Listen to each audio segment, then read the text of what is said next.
Bonjour à tous et à toutes, j'espère que vous allez bien. Nouvel éclat du Dhamma, le désir habile, par Thanissaro Bhikkhu, traduit de l'anglais par Coralie Dordon-Woredzik, en collaboration avec Tan Lionel.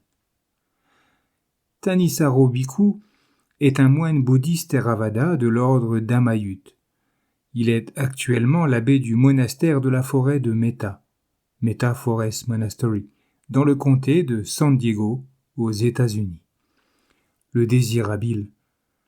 Bonne écoute.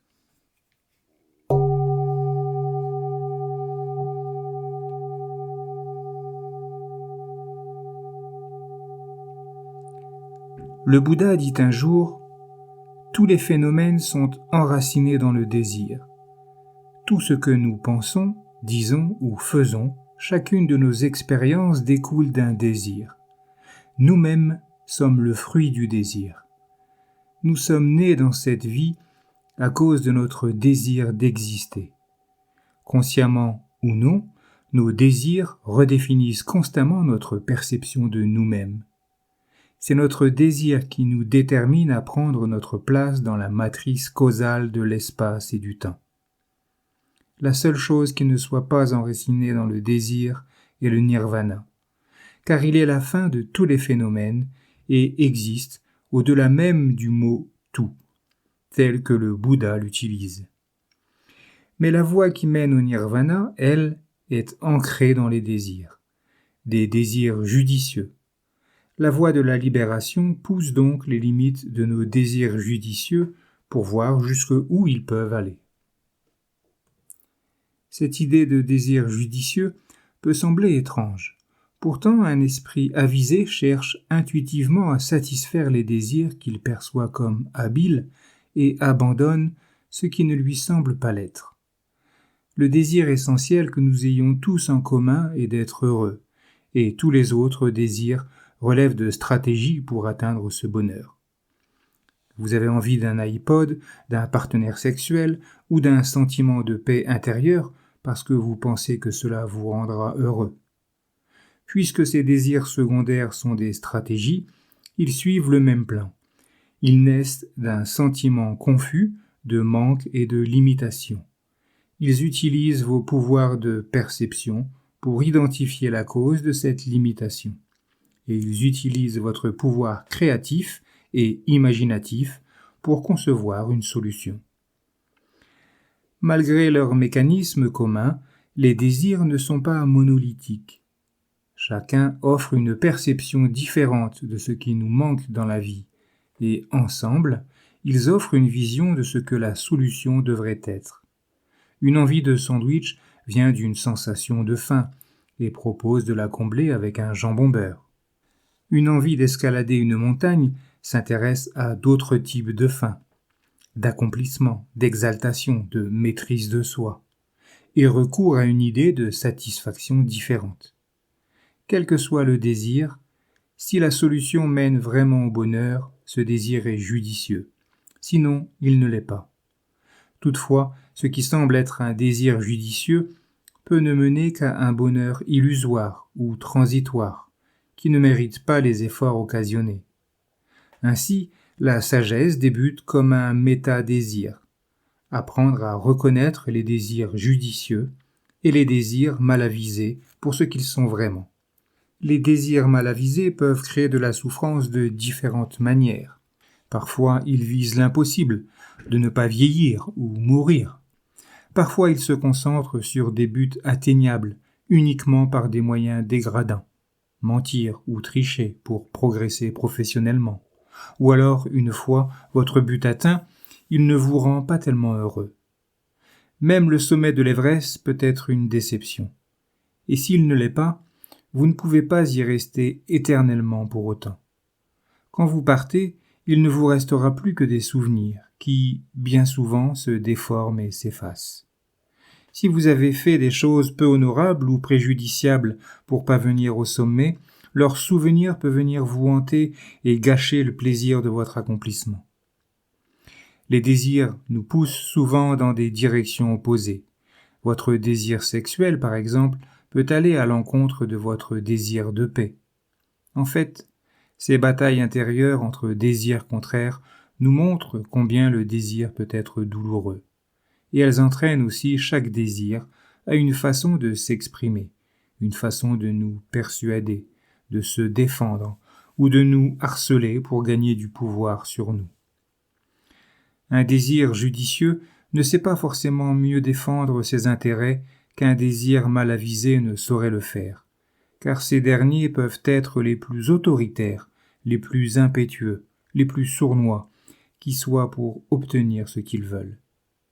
La sagesse doit donc, elle aussi, trouver des stratégies pour donner de la force aux désirs judicieux, afin que ceux qui le sont moins laissent un peu de place à ces désirs judicieux. De cette manière, les désirs peuvent s'habituer à travailler ensemble vers plus de bonheur. Un esprit mature et sain fonctionne ainsi. Entretenir le dialogue, non pas entre la raison et ses désirs, mais entre ses désirs responsables et irresponsables. Cependant, même dans un esprit mature, le dialogue aboutit souvent à des compromis qui ne se rejoignent pas. Des bribes de plaisir sensuel, des aperçus de paix spirituelle, mais rien de vraiment satisfaisant et entier. Certaines personnes impatientes qui ne supportent pas le compromis font la sourde oreille aux désirs mesurés et n'écoutent plus que leurs exigences de gratification instantanée. Le maximum de sexe, de pouvoir et d'argent à amasser. Même lorsque le déluge des gratifications s'épuise, les dégâts peuvent prendre des vies à se réparer. D'autres personnes font de leur mieux pour accepter le compromis entre les désirs. Elles essayent de trouver un peu de paix, ne voulant pas atteindre ce qu'elles considèrent comme impossible. Mais cette paix est au prix d'une autre surdité intérieure, celle qui nie la vérité sous-jacente de tous les désirs. Une vie de limites incessantes est intolérable. Ces deux types de personnages partagent une même croyance, le véritable bonheur. Ce bonheur illimité est hors de portée. Leur imagination est tellement étouffée qu'ils ne peuvent même pas concevoir ce que serait dans cette vie un bonheur véritable et illimité. Ce qui a rendu le Bouddha si spécial, c'est qu'il n'a jamais revu ses attentes à la baisse. Il a imaginé le bonheur ultime, un bonheur si libre de toute limite et de tout manque qu'il ne laisserait aucune place à aucun désir.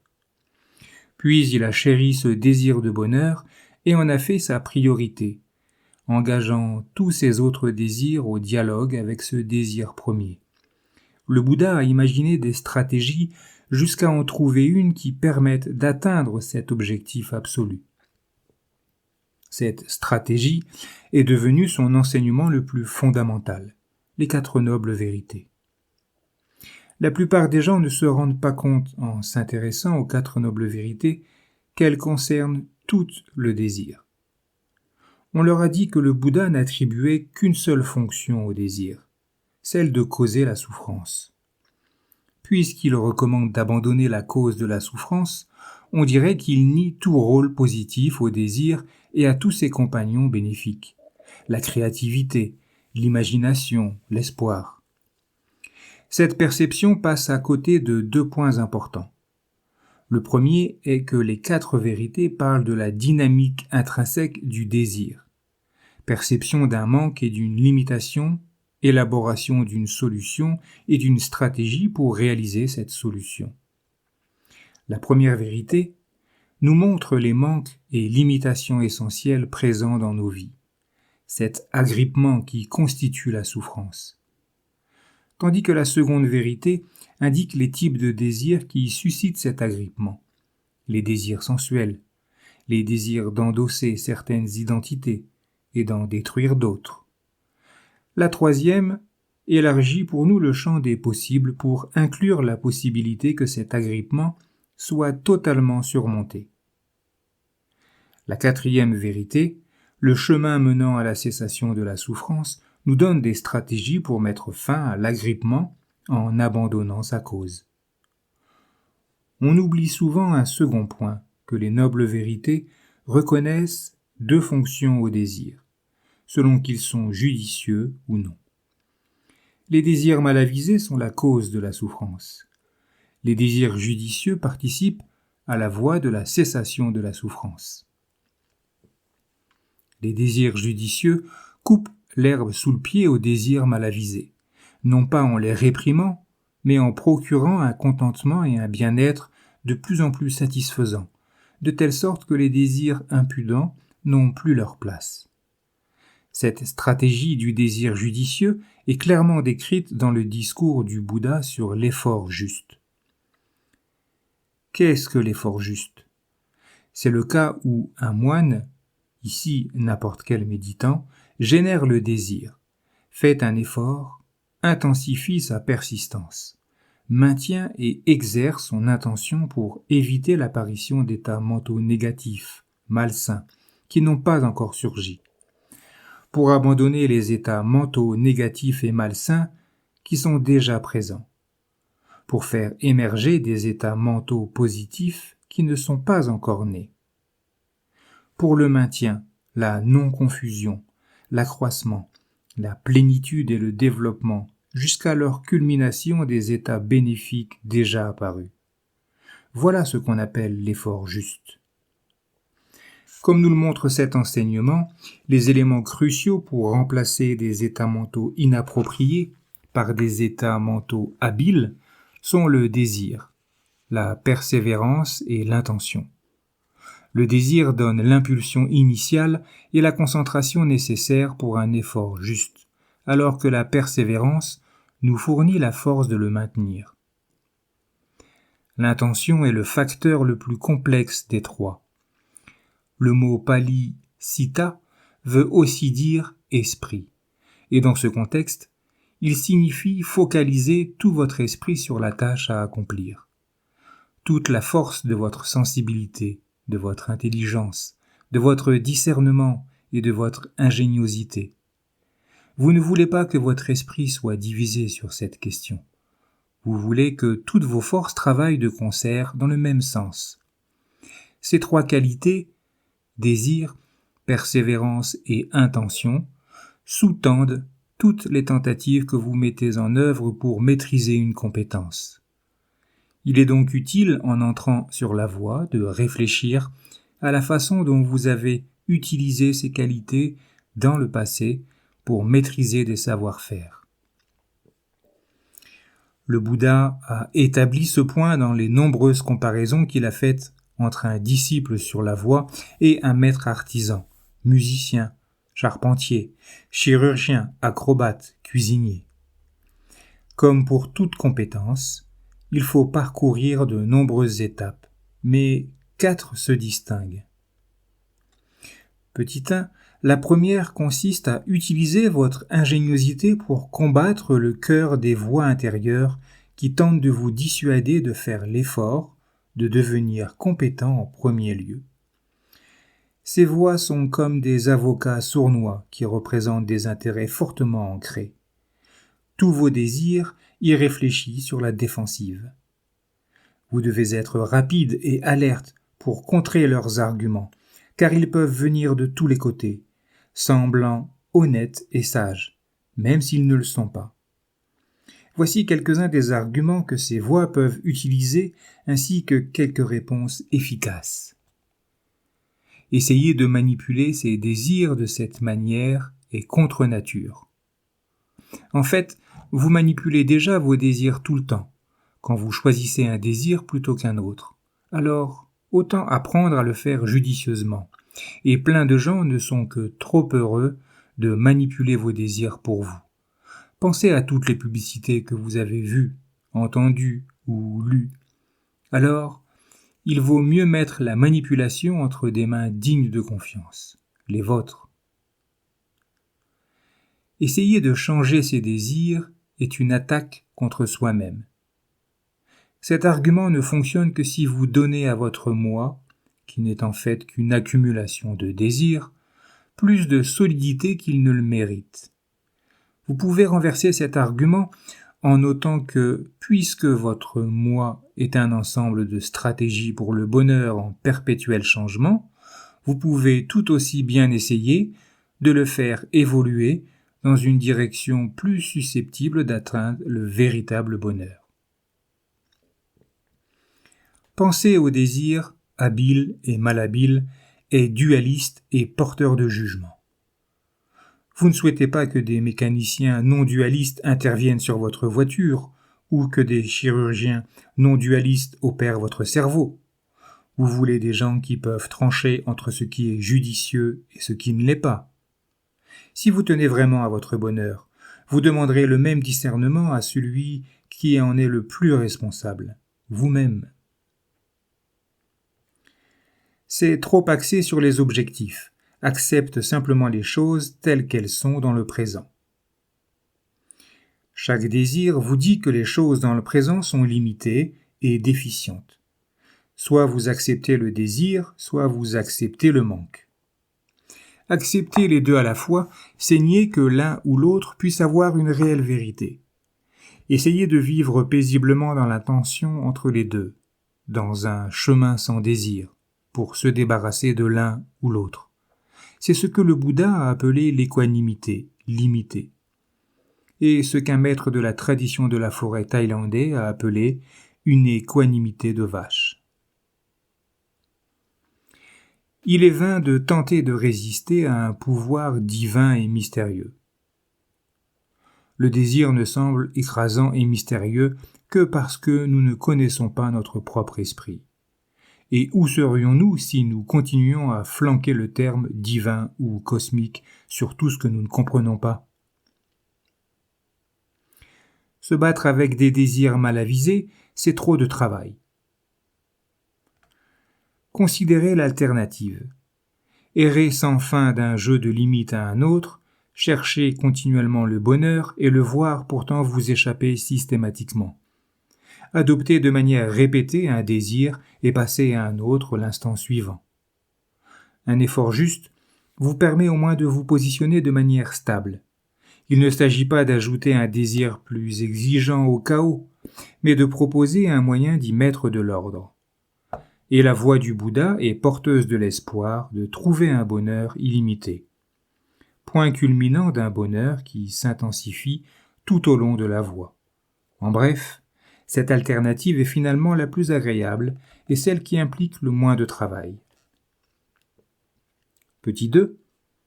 Une fois que vous avez fait taire ces voix, l'étape suivante est d'assumer la responsabilité de vos actes et de leurs conséquences. Pour ce faire, vous devez être prêt à tirer les leçons de vos erreurs. Il y a plusieurs années, un sociologue a observé les étudiants d'un programme de neurochirurgie pour voir quelles qualités permettaient de distinguer ceux qui réussiraient de ceux qui échoueraient.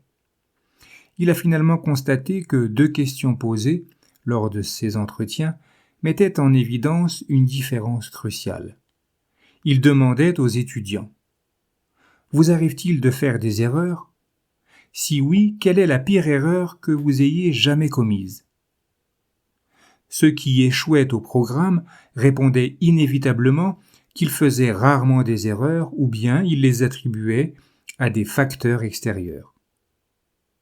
Ceux qui réussissaient le programme admettaient non seulement d'avoir commis de nombreuses erreurs, mais ils disaient également et spontanément ce qu'ils feraient pour ne pas répéter ces erreurs à l'avenir. Le Bouddha recommanda à son fils Rahula d'adopter cette même attitude mature dans les premières instructions qu'il lui donna. Il lui dit de bien penser à ses intentions avant d'agir, et à leurs résultats pendant et après qu'il eut agi. Si Rahula se rendait compte que ses intentions pouvaient nuire à lui-même ou aux autres, il ne devait pas les concrétiser. S'il se rendait compte que ses pensées, ses mots ou ses actions étaient préjudiciables, il devait se résoudre à ne jamais les répéter, sans pour autant tomber dans le remords. Si, en revanche, il ne voyait pas de conséquences néfastes à ses actes, il devait se réjouir de ses progrès sur le chemin et utiliser cette joie pour nourrir une pratique continue. Bien que le Bouddha ait destiné ses instructions à un enfant de 7 ans, le modèle qu'elles décrivent inspire tous les niveaux de la pratique.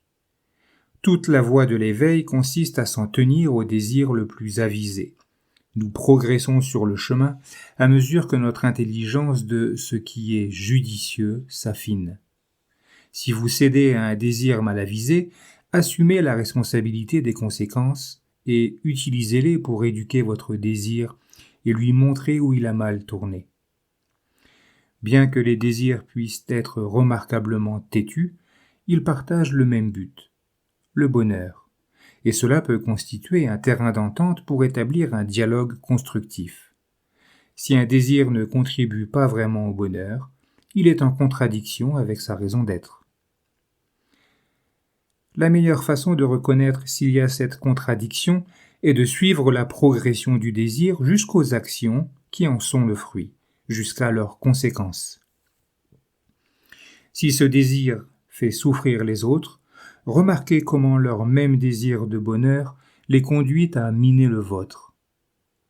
Si ce désir vise un bonheur qui dépend de choses qui peuvent vieillir, tomber malade, mourir ou vous quitter, remarquez comment ce fait même vous expose à une déception. Remarquez ensuite combien la détresse qui suit l'assouvissement de ce désir est universelle. Vous n'êtes pas le seul dans ce cas. Tous ceux qui ont succombé, succombent ou succomberont à ce désir mal avisé, ont souffert dans le passé, souffrent actuellement et souffriront à l'avenir. Il n'y a pas d'autre issue. Mais les désirs mal avisés ne cèdent pas vraiment, jusqu'à ce que vous puissiez montrer que d'autres désirs, moins problématiques, peuvent vraiment conduire au bonheur.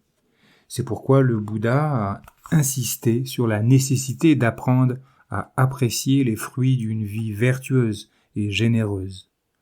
La joie de contribuer au bonheur d'autrui, la profonde dignité et l'estime pour soi-même à faire ce qui est dur mais juste. C'est aussi pourquoi sa voie est centrée sur des états de concentration bienfaisants et vivifiants. Accéder à cette fraîcheur pendant la méditation vous apporte la preuve immédiate et viscérale que le Bouddha n'était pas un rabat-joie. Les désirs qu'il recommande produisent vraiment un bonheur qui peut vous donner la force de continuer à choisir la voie la plus judicieuse. Petit 3, c'est l'étape suivante. S'en tenir avec patience et persévérance au désir de faire ce qui est le plus habile en toutes circonstances. Ce n'est pas une simple question d'effort pur. Comme tout bon entraîneur sportif vous le dira, des heures d'entraînement ne garantissent pas nécessairement des résultats. Vous devez combiner votre persévérance avec l'intention, sensibilité, discernement, ingéniosité. Gardez à l'esprit d'essayer d'être toujours plus efficace. Cherchez à déceler vos tendances dans vos actions. En même temps, rendez votre pratique ludique et variée pour éviter que les hauts deviennent ennuyeux et les bas vous dépriment. Dans ses instructions de méditation, le Bouddha fait des observations similaires. Une fois que vous avez maîtrisé un état de concentration, voyez où subsistent des éléments de stress. Ensuite, cherchez les mécanismes de ce stress. Que faites-vous pour le provoquer ? Trouvez des moyens de réjouir l'esprit quand il est abattu, de le libérer de ses enfermements, de le calmer quand il s'agite. De cette façon, tout en apprenant la joie de surmonter les désirs de la méditation, vous vous familiarisez avec les mécanismes subtils de cause et d'effet dans l'esprit. Petit 4. Une fois que vous maîtrisez ces mécanismes, la 4e étape consiste à repousser leurs limites. Encore une fois, la question n'est pas simplement de faire plus d'efforts. Il s'agit plutôt d'un regain de votre imagination pour explorer des chemins de cause et d'effets secondaires et inattendus. Un célèbre violoncelliste a dit un jour que son concert le plus exaltant fut celui où l'une de ses cordes se cassa et où il décida malgré tout de poursuivre le morceau jusqu'à la fin, jouant sur les cordes qui restaient et adaptant son jeu au fur et à mesure. Les cordes les plus évidentes dont nous disposons en méditation sont les techniques qui favorisent l'immobilité et la lucidité. Mais les plus intéressantes sont les hypothèses qui sous-tendent la quête de cette compétence. Le manque, la stratégie, le dialogue, l'idée que nous avons de nous-mêmes. Pouvez-vous vous apprendre à vous en passer ? Il arrive à un point dans la méditation où le seul moyen d'être plus heureux est de remettre en question ses préjugés. Cela conduit à quelques paradoxes fascinants. Si le désir découle d'un manque ou d'une limitation, que lui arrive-t-il quand il procure un bonheur exempt de tout manque et de toute limitation ? Qu'est-ce que cela fait de ne pas avoir besoin de désirer ? Qu'adviendrait-il de votre dialogue intérieur, de votre identité ? Et si le désir est votre manière de vous situer dans l'espace et le temps, qu'advient-il du temps et de l'espace quand le désir n'est plus là ? Le Bouddha a encouragé ces questionnements en décrivant l'être éveillé d'une façon si indéfinie et illimitée qu'il est impossible de le situer dans la vie présente ou de le décrire après cette vie comme existant, n'existant pas, ni existant, ni n'existant pas, et à la fois existant et n'existant pas. Cela peut sembler être un but abstrait, inatteignable, mais le Bouddha a lui-même donné l'exemple en tant qu'être humain. Ayant repoussé les limites de la causalité, il fut capable de vivre admirablement dans cette vie. Heureux même dans les pires circonstances, enseignant avec compassion à des gens de tous les horizons. Et il fut le témoin que non seulement les moines et les nonnes, mais aussi les laïcs et même les enfants peuvent développer leur désir avisé au point d'avoir un aperçu de l'éveil. Alors, imaginez cela. Soyez à l'écoute des désirs qui vous porteraient dans cette direction, car ils sont la voie vers le bonheur véritable. Voilà pour la fin de cet éclat du Dhamma. Il me reste à vous souhaiter une belle journée et de belles méditations. Je vous dis à bientôt.